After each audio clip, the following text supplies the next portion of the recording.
All right, I think we're ready to start. Just want to say hello to everybody and welcome. Thanks for joining today.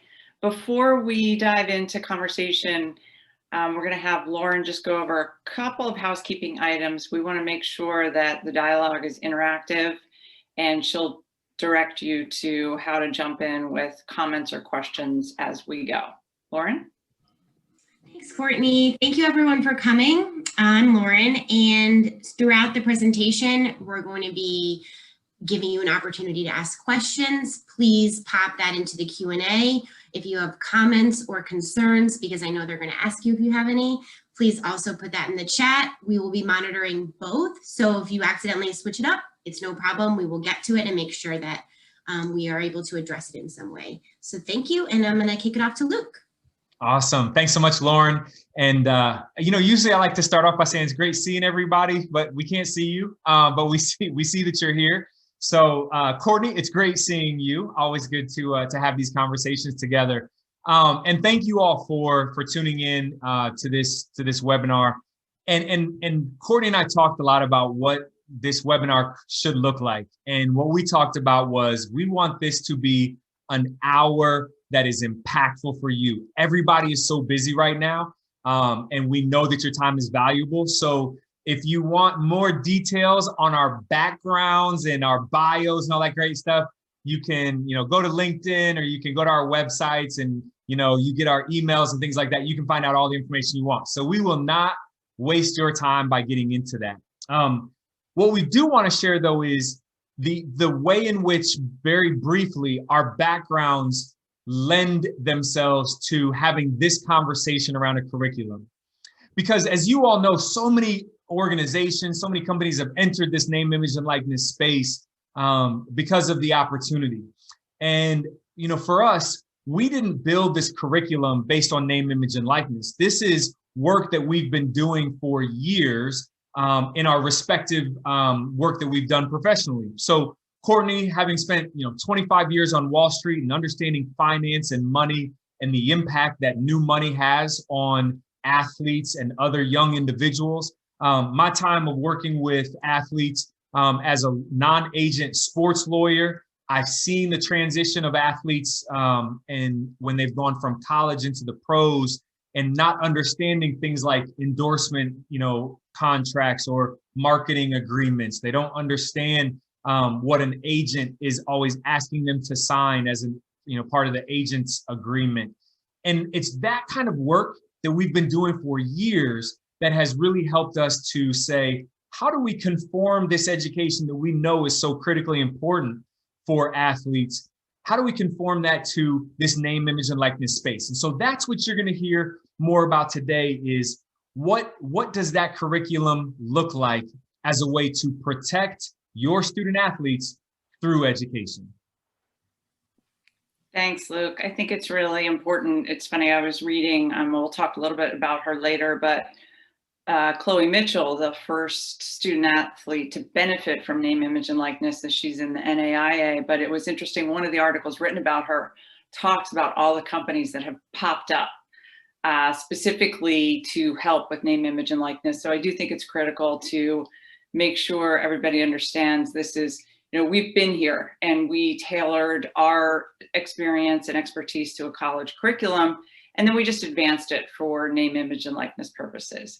I also want to make sure that everybody understands that we are completely unbiased. I started the company, I released all of my management investment licenses so that I could bring my expertise, but not have any other motivation other than helping the student athletes and helping schools mitigate their risk. And just like you, Luke, while you are the head of the sports law practice at Porter Wright, you are a non-agent attorney. So your clients come to you for exactly that piece, that unbiased expert lawyer opinion, where you're just looking at this contract and giving feedback. So I think that's really important. And then finally, we're platform agnostic. I think, if we can pull up the slide real quick, I can show sort of how we view the full picture of NIL. And, we've had a lot of conversation, obviously, in the branding space and how to monetize those brands. And, that piece is critical because we want to make sure these student athletes are able to build those brands responsibly and in a way that's not going to distract them from being a student and an athlete. We typically talk a lot about it, and Luke and I feel strongly we need to bring in the other pieces to make sure that your student athletes are getting the complete solution.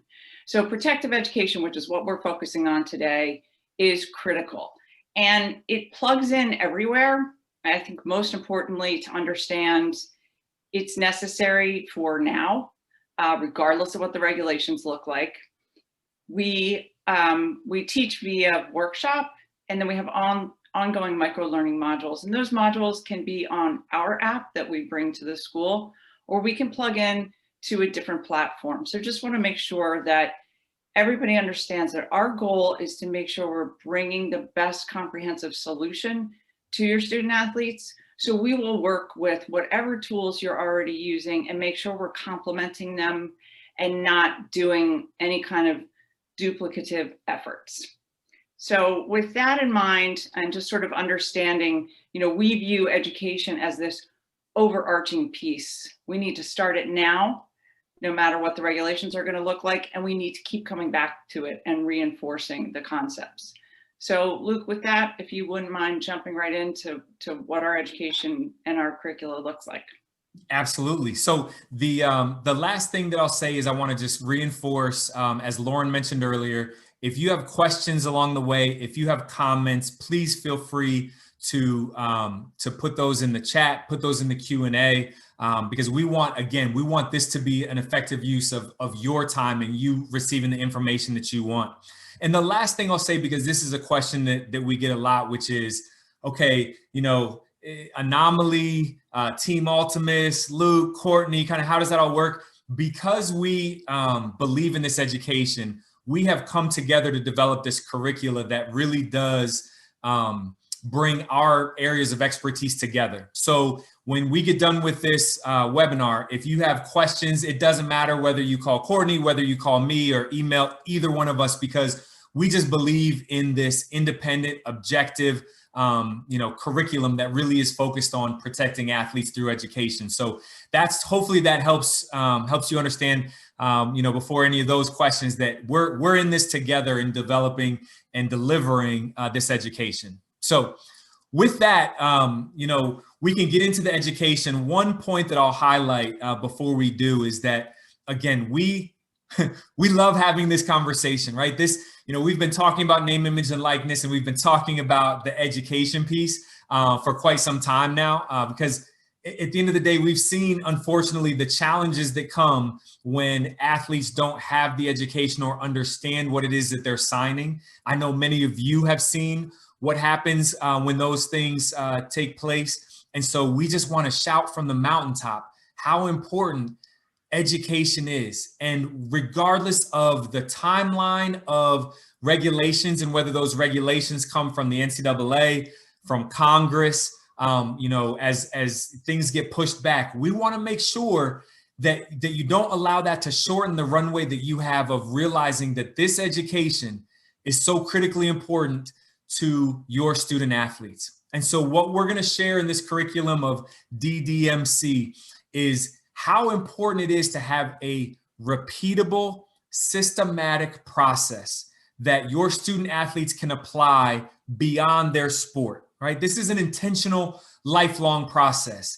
And you'll hear that through each of the 4 stages. You'll hear how the particular education in that area will help your student athletes beyond just name, image, and likeness. But we're gonna share with you the impact that it will have on them as it relates to name, image, and likeness. And you'll also hear how all of these different pieces come together. That is not just siloed in the sense of it's just this, and then you have to forget everything to focus on that. These pieces really do fit together, and you'll see that. So with that, let's get into this first piece. And the first piece of DDMC is decision-making. Decision-making is really critically important when you think about all of the life skills that you are already trying to instill and teach to your student athletes.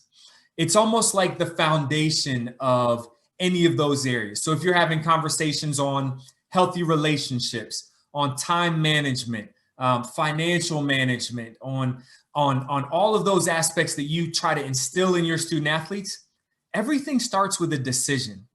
And so when we're thinking about this, it's so important to have a defined process for making decisions. And it's unique because with our student athletes, they have often been it's been ingrained in them to make split-second decisions. So in their sport, no matter what their sport is, they realize that they need to gather information and make a decision quickly, oftentimes in a split second. But we don't take the time sometimes to slow that process down and help them understand what's actually happening so that then they can apply that to the other decisions that they have to make outside of their sport. So what we've come up with and what we've worked on with various organizations, from the NCAA and their elite symposia to the NBA, NFL teams, athletic departments, we've had this conversation around the athlete decision-making process, helping student athletes understand that repeatable process. So if we think about it in terms of name, image, and likeness, there are a lot of decisions that are going to come the way of your student athletes. And so we want to make sure that they have a process to deal with that.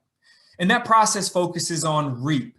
It's this idea that you reap what you sow. So what you put into this decision-making process, that's what they're going to get back out of it. So first it's recognizing a decision, right? So it's recognizing that there's a decision that has to be made.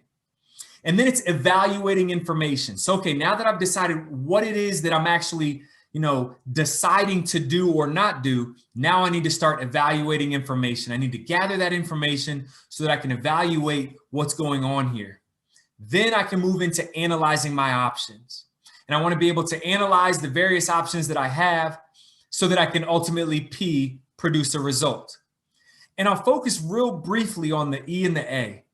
And that evaluating information and analyzing options, that's where they realize, and we ingrain in them, that's where they can start to seek outside help, right? So oftentimes when a student athlete has a decision to be made, if they just turn to a classmate, a coach, or someone else, and they say, hey, I'm deciding as to whether I should go to graduate school or go, start into the working world when I graduate.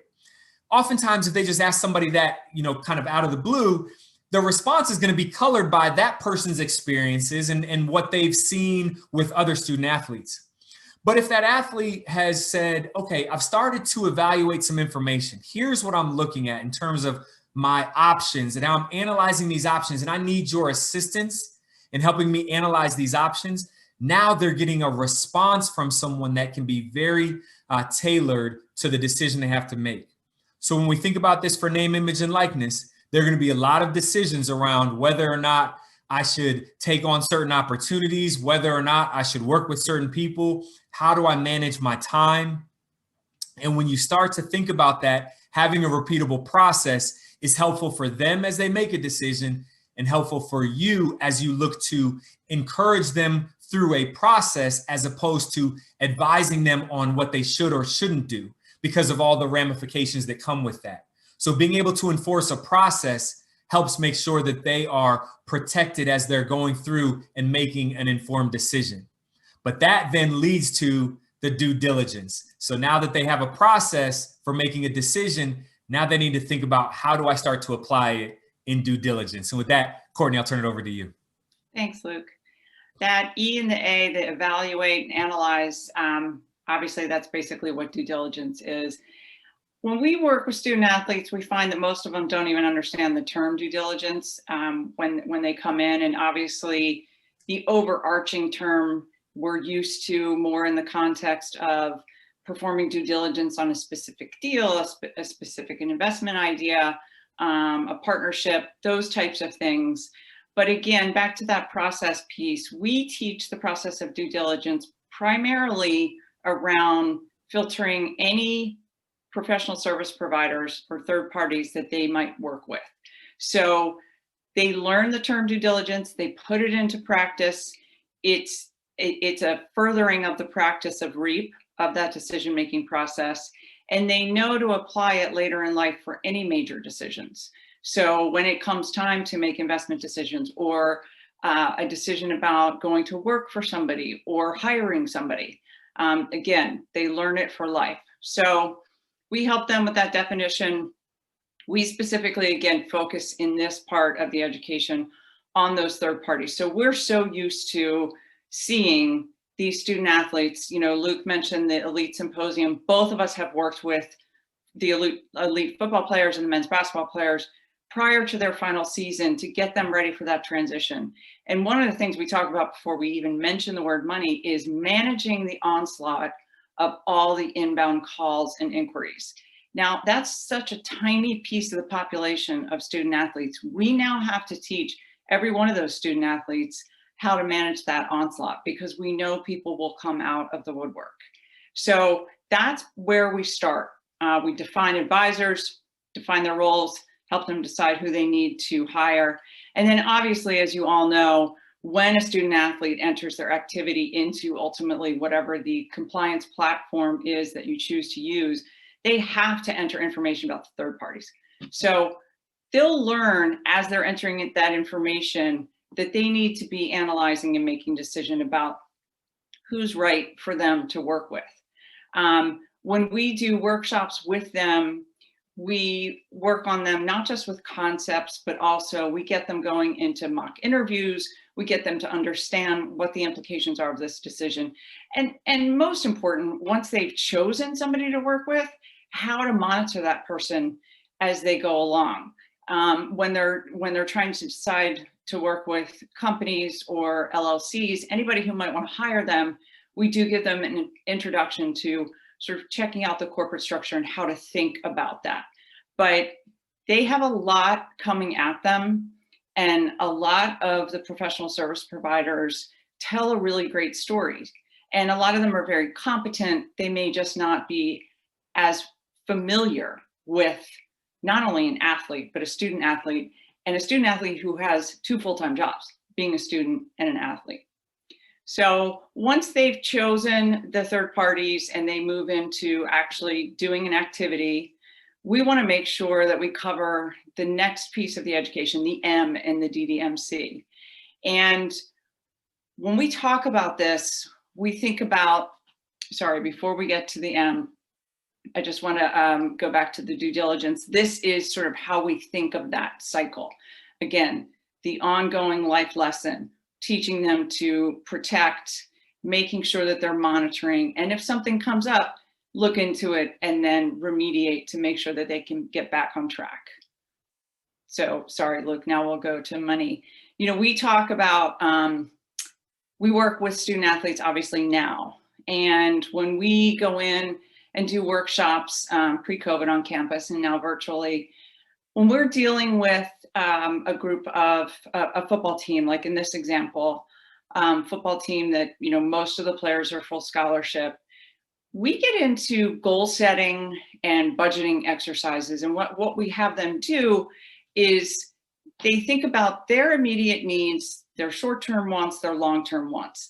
And it doesn't seem related to money in the moment, but it gets them thinking about their goals so they can apply, again, all of these pieces, all of this education to themselves. And what they do is they realize that they have their needs. Once they attach numbers to them, if they don't take care of them right away, then they have a problem with basic issues: food, clothing, getting from their apartment to campus, staying in their apartment. We've had student athletes getting evicted because they get the money, you know, from cost of attendance and their stipends. They're off campus, so they're getting the money for housing, and they're not prioritizing spending it on rent. So we see that now, again, with a tiny part of the population of the student athletes. And we know as all these student athletes start making money, they're going to all be faced with the same decisions. So critical that we get to them to talk to them about budgeting and help them do it in an effective and efficient way so it doesn't distract them. Taxes, obviously, they're going to need to pay taxes on this income that's coming in from their NIL activities. They're going to need to understand that if they do an activity for something in kind, they are going to have to value that in kind compensation and pay taxes on it. They're also going to have to remember they have to pay taxes by the time April comes around. They're going to have to set aside the money for taxes. Most of them will be 1099 independent contractors. They're not going to have withholdings. So all of these things, and really what we want to make sure is once those brands are built and they have the tools that are helping them analyze the metrics of social media and making decisions about posts and other content they want to put out there or products they want to sell, we don't want to see this student athlete working so hard with the tools that they've been afforded to build this brand to all of a sudden have it become worthless because they don't know how to manage their money, or they haven't paid taxes, or they're distracted with either incoming calls because they're getting so much press and they're so popular, or distracted with tax issues, et cetera, et cetera. We also want to make sure that those who are eligible for Pell Grants, federal aid, understand the income breakpoints, at which point they will no longer be eligible. So those are the kinds of things that, again, no matter what the regulations are, they need to learn, and we know they need to learn it now because we've had the experience on campus with student athletes already. So now that we've taken you through that decision-making, due diligence, money, hopefully you see a little bit of how it all feeds into each other. That goal-setting piece is so important. We need to make sure that they're taking all of those tools and applying it to the contracts they will be required to sign to enter into these engagements. So Luke, you want to talk about contracts? I would love to talk about contracts. So, you know, the last part of DDMC is contracts and understanding contracts. And this is a critical component of name, image, and likeness education, because at the end of the day, they're going to be asked to sign or agree to various terms, and they need to just understand that. And the bottom line is that a lot of times student athletes have never seen a contract before, or they haven't seen a marketing contract or a marketing agent contract of an advisor that wants to work with them. And so this idea of talking about contracts, a couple things. One, we would really break it down into two areas and use real world redacted agreements for them to go through, contracts for them to go through, and help walk them through to, one, familiarize them with what a contract looks like, and then two, to highlight some of the important sections that they need to understand. And we're going to highlight a few of them here for you to just get a sense. But as you can imagine, there are a lot of ways in which student athletes could get tripped up through a lack of understanding of the contracts that they're being asked to sign. And I've seen it so many times, time and time again, where an agent, a marketing agent, says to them, hey, these are my standard contracts. Everybody I work with signs these, right? Well, that's great that that's what other people do.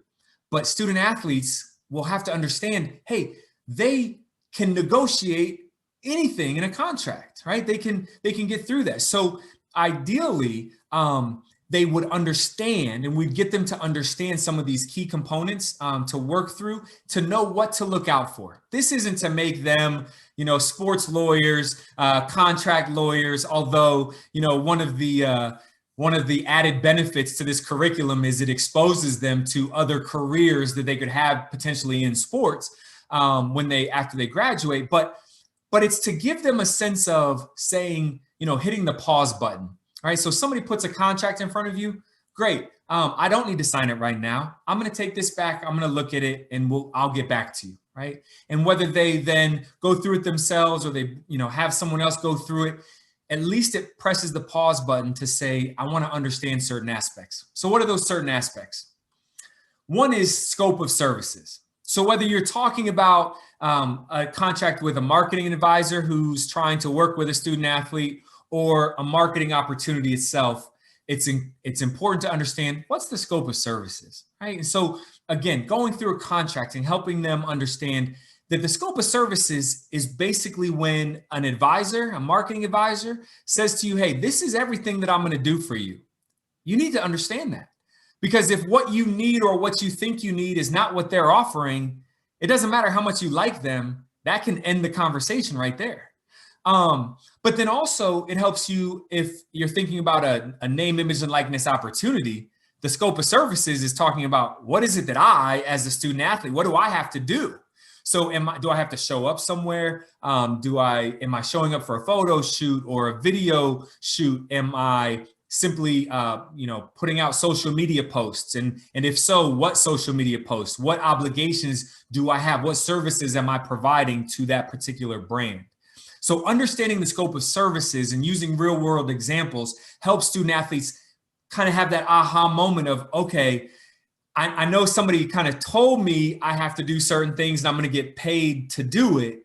But now this is where the rubber hits the road and I can actually see what's required of me, or how can I hold someone else accountable who wants to work with me? Then it's fees, right? The money portion. And this is where, Courtney talked about money. She talked about, the fact that most of this is going to be 1099. It's going to be gross that they're going to receive. So this is where you start to understand, how do the fees work here? So if it's an advisor contract, what is it that I'm paying them, right? What is it that they're making off of me? So when I think about the services that they're providing, does what they're charging me or how they're charging me, do those two things align? And helping student athletes understand how that works.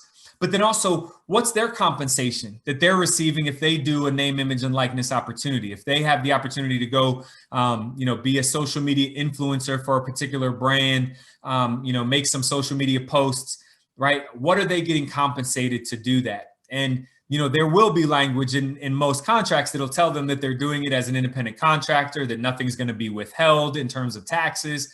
But again, this is how all of these pieces start to tie back in together. Then we're also going to look at the term. And this is so important when we think about student athletes. The term is how long this contract is in place for. So if I'm a student athlete and I'm considering having a marketing advisor help identify deals and opportunities for me, the term is really important. Are they looking, if I'm an elite athlete that has a chance to play professionally, is their term so long that it ties me into when I make that transition into the pros potentially, right? So are we talking about a term of 1 year, 2 years, 3 years and beyond? Understanding that aspect is going to be important as they think about the contracts that are getting put in front of them, right? And then along with that is understanding the termination, right? So, okay, if the term is 2 years, but I have flexibility to terminate quickly, then that's how those pieces kind of work together. But termination, I mean, listen, we've seen lawsuits around it. Most recently, one of the more famous lawsuits of Zion Williamson and the agreement that he signed. There was the legal argument that ultimately was just recently resolved, was around whether or not they had the right language, appropriate language in the contract as it relates to an advisor. An agent, right? But there's also a piece when you looked at that contract where his termination was incredibly challenging, a super high hurdle, right? And we all know, you all deal with student athletes every single day. And so we know how frequently young people change their minds and want to, maybe they start working with somebody, but they want the flexibility to kind of break away, right? So understanding termination is so important as they go through their decision-making process and due diligence around the people that they potentially want to work with. Ultimately, the rubber hits the road right here in the contract itself.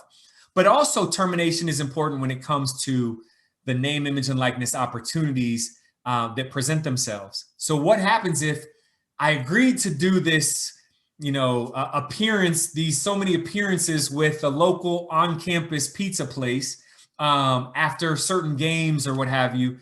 But you know what? I don't really like that pizza anymore. I don't want to do it anymore. I think I could do bigger and better things, so I don't want to do it. Okay, well, you've signed a contract. So what are you required, right? What happens if you breach that contract or if you try to terminate early? What are the ramifications of that? So understanding that this is a business, these are business, contracts that student athletes are getting engaged in. And so that's what we want to make sure that they fully understand.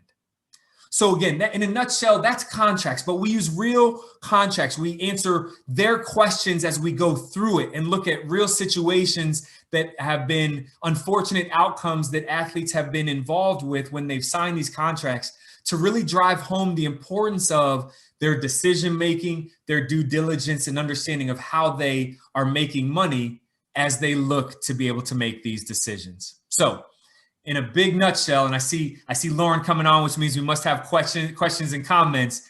To show you the picture, all of these pieces fit together, from decision-making, due diligence, money, and contracts, because they all impact each other in different ways. So with that, let's take a pause, answer some questions, answer some comments.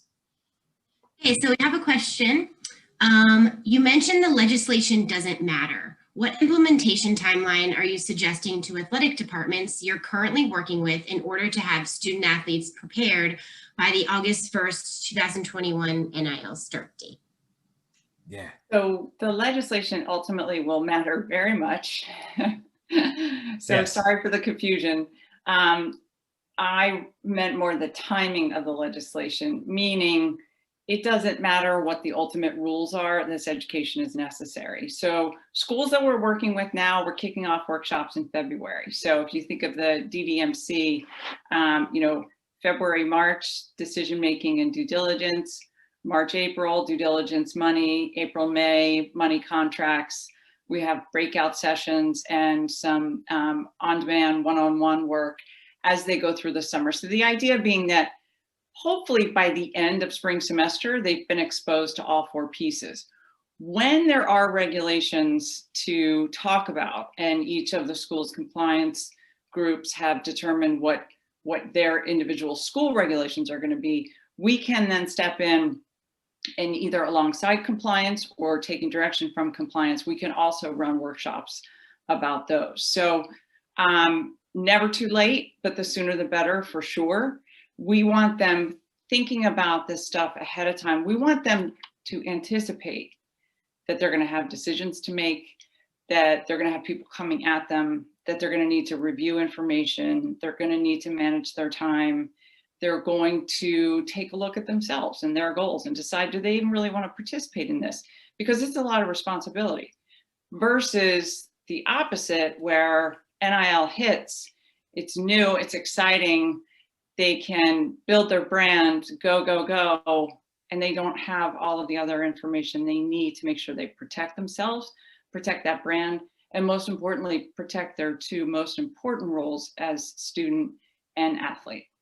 Yeah, and just to add to that, and Courtney mentioned it, the idea of once we know what the final rules are, right, from the NCAA and or federal legislation from Congress, when we have that, we can work with compliance. So just like DDMC, you see the 4 parts of the core curriculum. It just like Courtney said, we can also work with you in your institution to be able to help student athletes understand the why behind the rules, in terms of why do these rules protect me, right? Like how can I make smart decisions, informed decisions, and be protected by adhering to these rules? Because clearly there's a compliance piece, to the rules and have student athletes having to follow the rules. Got it. But the other aspect that comes in that we've had conversations around is when the rules come out, some of it is going to be important to make it real for the student athletes so that they understand that these rules are in place in a way that can protect them, so that they can understand that as they're going through the process of understanding kind of how they're going to engage in name, image, and likeness opportunities.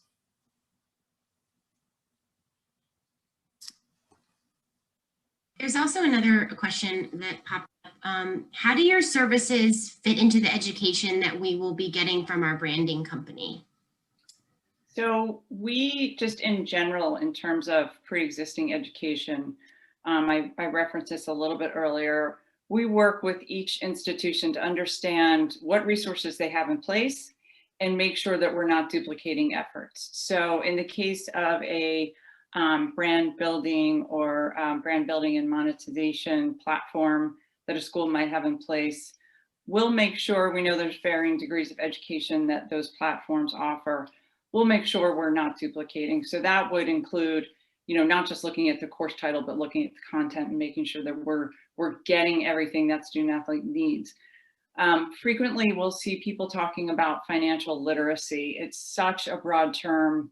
Because of our experience in our respective careers, we understand exactly what tools these student athletes need at this point in time in the financial literacy space. There's a little bit of a danger in bringing in too much general information, in that it can be overwhelming and also just not apply to the here and now.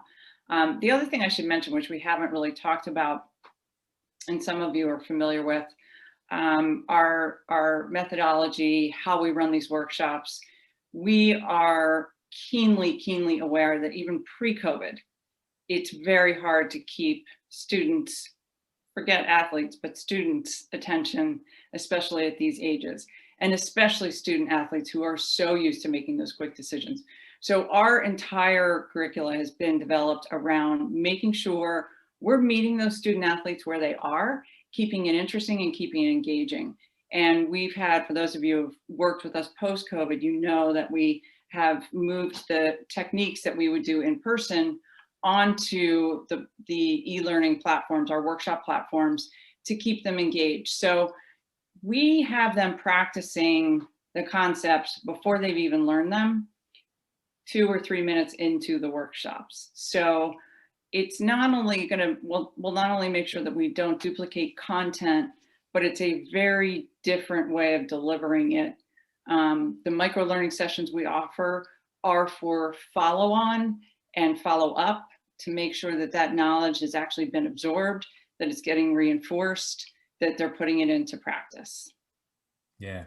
And Courtney and I, over this past year plus, have had, you know, the opportunity to be on plenty of panels and build relationships with so many of the kind of brand platforms. And I think, you know, as you have conversations with them, a lot of times they'll talk about their education and what their education entails. And in certain instances, it really focuses on helping student athletes understand how to best commercialize and develop and grow their brand. And that's most definitely important, because student athletes, they want to know that. They want to know, and I'm sure you've dealt with those questions of how can I build a more, you know, valuable social media presence and things along those lines.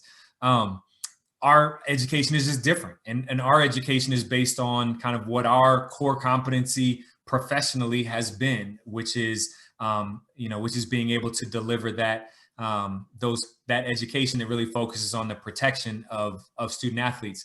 So kind of thinking through that aspect is important. Thinking through the fact that we can kind of plug and play, as Courtney mentioned, into the platforms that you may already be partnered with, or that you may be considering partnering with. What we deliver is content, educational content, and we'll work with you to determine how best to deliver that content, whether it's through our own platform, whether it's through a platform that you already have, you know, internally, or whether it's through a third party that you're working with from a technology perspective. So very easy to do that. The one thing that I'll add as well that comes from all this is the entrepreneurship aspect. And that's kind of part of the underlying current across all of these areas of DDMC that we've talked about, that we haven't explicitly said. Because there may be student athletes who have the opportunity to develop their brand because of their athletic performance and their athletic abilities. And you already know that there are student athletes that you have who are going to be able to either come in with a developed brand or develop their brand while in school because of other non-sports related opportunities that they have. Business ideas, the ability to market or sell products or services. And it's that entrepreneurship education that's also critical because ultimately when they think about how do they either develop their own business, help promote a family business or grow a family business. It's those aspects that this education is going to be so critical to help as well. So again, I don't want to belabor the point, but it's just such an important point that you may have those relationships already with brand folks, and that education is important, and this education is important as well for your student athletes. We have another question. It is, do you work in conjunction with resources that we already have on campus, like business school or law school? Yeah. I'll jump in on that one. So just like Courtney said earlier, that's where we do the assessment to really understand what resources do you already have in play. And I think, and this is, I'm sure you all are thinking about this, but I think that the academic schools and colleges that you have within your institutions are going to play an important role in all of this, right? Because if you think about it, name, image, and likeness could, hopefully one of the positive outcomes of this is that it causes student athletes to have a desire to want to learn more. So on the one hand, you could think about what curriculum, like what classes and coursework do we have available within our organization across the different schools of our institution that can help student athletes as they develop and can be almost become a NIL academic education pathway for them, let's say, right? So thinking about classes like marketing, business or corporate finance, understanding digital storytelling and things along those lines. That's a great way to incorporate, the academic side of things into the equation. But the other piece too, that can help make this real is we would love to, if you have us come in and work with your organization, we would love to have those conversations with either if it's the faculty advisor to your athletic department, or whether it's individual professors that may have classes or can bring the academic perspective in. Like Courtney and I won't hide it, right? We are real world practical education based on what we've seen, what we deal with, and how we know that student athletes need that help. But when you also bring in that academic perspective, that's pretty powerful. And maybe that also helps when we know that, 98% of student athletes are not going to go play professionally when they're done. They're going to go enter the workforce or go on to grad school. And so to be able to have that understanding from an academic and real world perspective could hopefully, help catapult them into career options, grad school options when they're done with their undergrad studies. So yes, I think that's probably the short answer to the question. Yes, we can definitely work with your academic folks. Lauren, if we have other questions, just pop on. But I did want to talk a little bit more about not just working with everybody else, in concert with everybody on campus, but also that timing, because I was thinking about it. We know that all of those student athletes who want to participate, who have access to the branding resources, are curating their content now. So they're preparing, they're ready to go. And that's great, it gives them practice. But since we know they're already doing that and they're ready to go, we want to make sure that they have the layer of the education over that curating of their brand so that they can be thinking very strategically. And when the start button gets hit, that they can immediately immerse themselves in taking that curated brand, that curated content, posting it, and immediately knowing the implications of what that is, their responsibilities around that. They've looked at contracts, they know what to do with their money, so that they're not missing classes or practices or anything else, that they're able to just continue seamlessly as NIL starts. So important part about timing. Yeah. As soon as you asked about having contributing questions and me popping back on, one popped up. Is there any future plans for this education to be put into a standard kind of 101 type of class that could be offered for non-student athletes, but students just interested in working in the sports field? Absolutely. you're singing our song. We recognize that every student needs this practical education.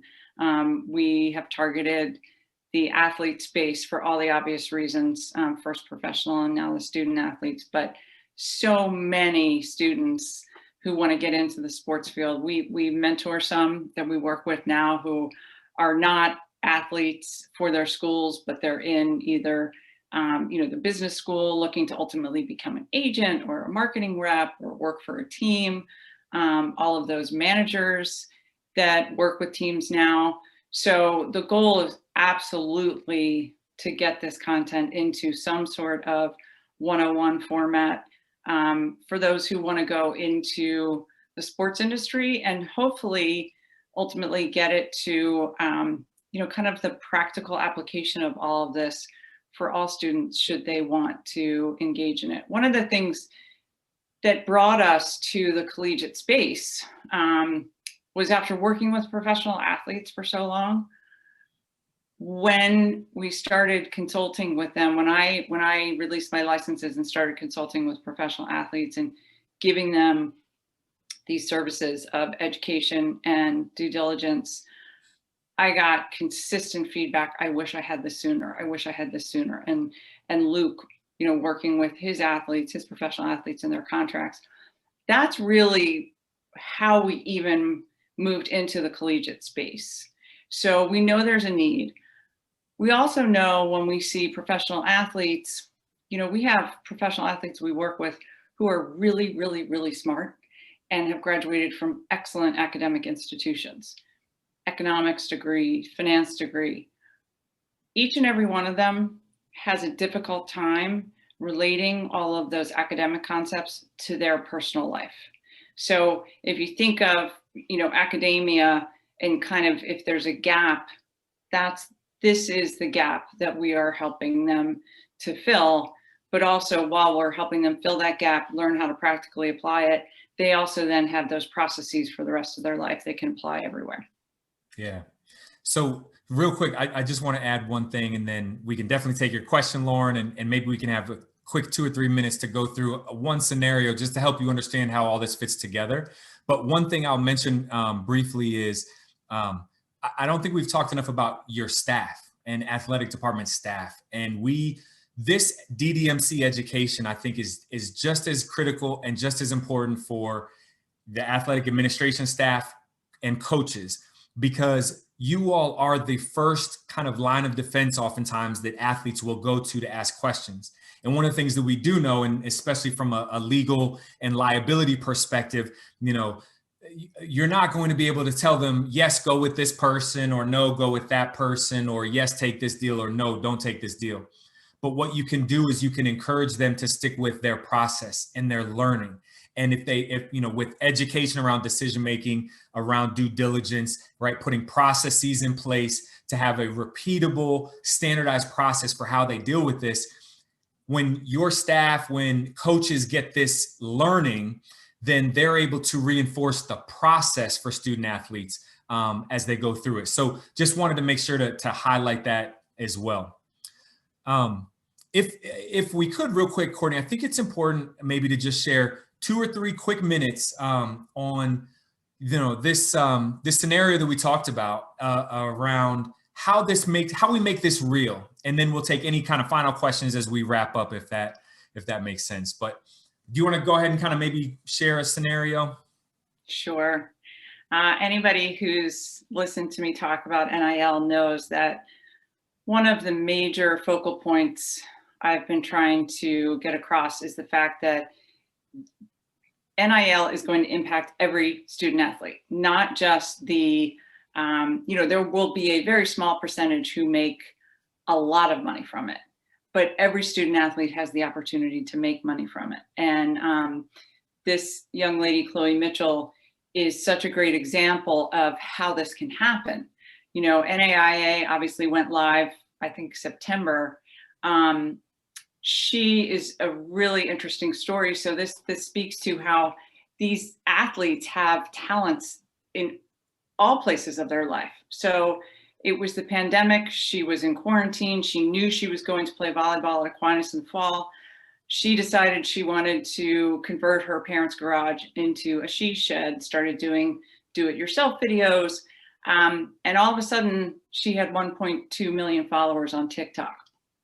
Now, she is fortunate in that she has a great circle of advisors around her, not the least of which is her father, who was a tight end at Michigan 30 years ago. And there was a story I read about, I assume it's true, that he actually won a car on Price is Right. And he was nervous about taking the car because of eligibility rules, which were nowhere near as strict as they are today. And I think they ultimately ended up titling it in his brother's name. But point being, here's a father who's been hyper aware of this issue his entire adult life. So he was able to guide her. I mean, she literally went from, I think, 5,000 Instagram followers to 1.2 million TikTok followers, and then realized she can leverage this to sell product. She's selling golf clubs. She's making real money. And through her network and her parents' network, she was able to put together a great group of advisors. They launched a platform, and it seems like it's going very, very well. But I love to use this example because, number one, we always think of the top tier names, those names that we think we're going to see go 1, 2, 3, 4 in the draft, next draft for the NFL or the NBA. We think of those names as the money makers. But we don't talk about, my other favorite thing to talk about is either the D3 field hockey player in Western Pennsylvania who's going to be a hometown hero, or the UCLA women's gymnastics team that's valued at $1.25 million.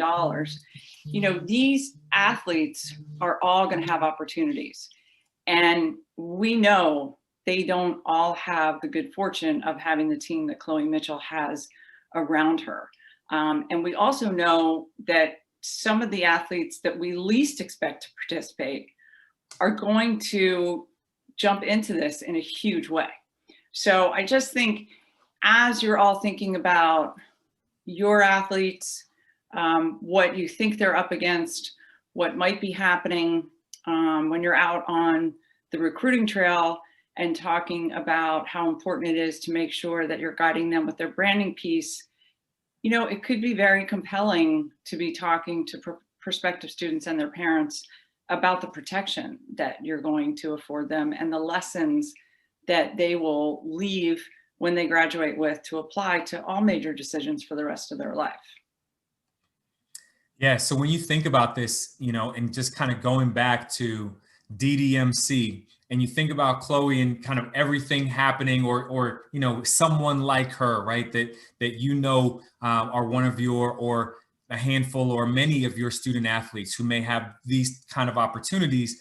Think of all the decisions that had to be made, that she went through, of all the different people who wanted to work with her or leverage the opportunity, of going to, over 1 million TikTok followers, and that's a big deal. I mean, I'm on TikTok only so I can understand the platform, but a million followers on any platform is a big deal. And people want to monetize that for us. So the opportunities that get presented, the people who want to work with her, first, there's some decisions that have to be made, but then it's due diligence of understanding, who are these people that want to work with me? Like, how does this fit in? Like, how do I understand what's their background? How do I analyze that and understand that? But then the money piece, right? And how am I going to manage? How does this all fit in? And how am I going to manage this? And ultimately with contracts, what am I being asked to sign? What's getting put in front of me, right? So when you think about that with a real, and you could think of a student athlete who's, already at your institution, who may have opportunities similar or somewhat like this, you can think about that from the perspective of how understanding a process for decision-making, for due diligence, for understanding money, and not just financial literacy, but understanding, like Courtney talked about earlier, the money aspect of everything that's being presented to them, in taxes and financial aid and all of those issues, right? And then contracts and understanding that aspect. This curriculum is a real world curriculum for the challenges that we know your student athletes are going to face. So with that, Lauren, I don't know if we had any final questions that we want to kind of take on in the last 5 minutes that we have. Yes, we do. 1 second. It was, do you guys offer one-on-one or small group sessions? We're not really sure how many of our student athletes will be participating in NIL, so we're trying to coordinate that. Additionally, other than your virtual programs and your online sessions, how else can the kids be learning about this? So we absolutely have follow-up. So when we do a workshop, we always have, when I say a workshop, it's the initial group working session. And then it's also a group of follow-on small group sessions and or one-on-one, we call it on demand. It could be office hours. So we work with the institution around number of student athletes, number that can be in any one place at any one given time. Frequently, there'll be programs that want just one team because they feel like that's how the student athletes are going to get the best benefit out of it. And then others will mix sports. So we accommodate all that according to schedule, and we build in follow-up group sessions. And then with the ongoing, I mentioned it before, the micro learning. So those will be 3 to 5, 5 to 7 minute quick segments on an app. We have gamification built into it. This is if you were to use our app. You know, there's a leaderboard, so they're all very competitive, obviously, and they can see who's done the follow-up on taxes or who's done the follow-up on decision making. And so we try to keep them engaged and interested and keep all of that content coming back to them and reminding them. So, you know, depending on how many student athletes and scheduling, that will dictate the number of workshops. We also are working with schools because none of them know how many are going to participate. So what a lot of schools are doing is saying, all right, we're going to make one workshop in each of these categories mandatory for everybody. They need to know at least a little bit about decision-making, due diligence, money, and contracts, period. And then as the groups get smaller, as some student athletes opt out, as some of them may decide to be on a platform where they are engaging in standard contracts. So maybe they don't need as much contract information. We'll be doing deeper dives in the information, and we will accommodate the number of workshops that are needed from there. Absolutely. I can always add more, but I'm going to pause to see if we have another question. Lawrence, I want to make sure that we get to all the questions that we have in the last 2 minutes that we have. I don't see any right now. Okay. Perfect.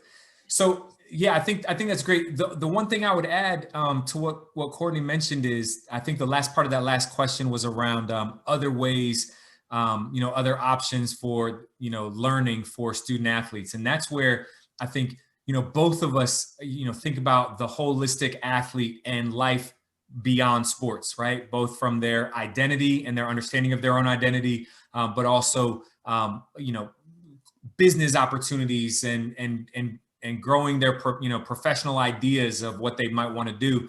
So we will also share other resources. So whether it's periodicals and magazines, books, other ways in which they can think about expanding their knowledge and understanding. And sometimes that's through networking, right? So, when you start to make it real to student athletes around, hey, we have these opportunities where you can meet with local professionals or other alumni and things along those lines. We reinforce that, and we want to understand your themes that you're sharing with student athletes so that we can reinforce that through this, because that can help them as they develop their career. No question. And just real quick, one thing we didn't touch on, but it's been a big conversation with a lot of student athletes is as they build out that brand, the causes they care about and supporting, whether it be communities or specific social causes. We teach them when they are, when they go through that goal setting exercise, what do they care about? How to plan for supporting those groups, whether it be financially or just making time for them. to the networking piece, to find representatives of the different groups in the community. We're on such a great momentum shift of all the social justice issues. And we've talked to so many student athletes who want to keep that going. They want their voice heard. So we make sure that we bring all of that in. Yeah. So with that was perfect timing, Courtney. Literally, the clock just changed to 5 o'clock. So. Well-oiled machine. So listen, thank you so much for joining us. Please do feel free to reach out to either Courtney or myself if you have any follow-on questions, if you want to discuss it more, if you'd like to have kind of a one-on-one conversation with your name, image, and likeness task force at your institution, whatever we can do to help you so that you can continue to extend this runway as long as possible for preparing your student athletes for what we know is coming. We'd be happy to talk with you even more. Absolutely. Thanks, everybody. Thank you, Luke. Always good to see you. You too, Courtney. Enjoy your day, everybody.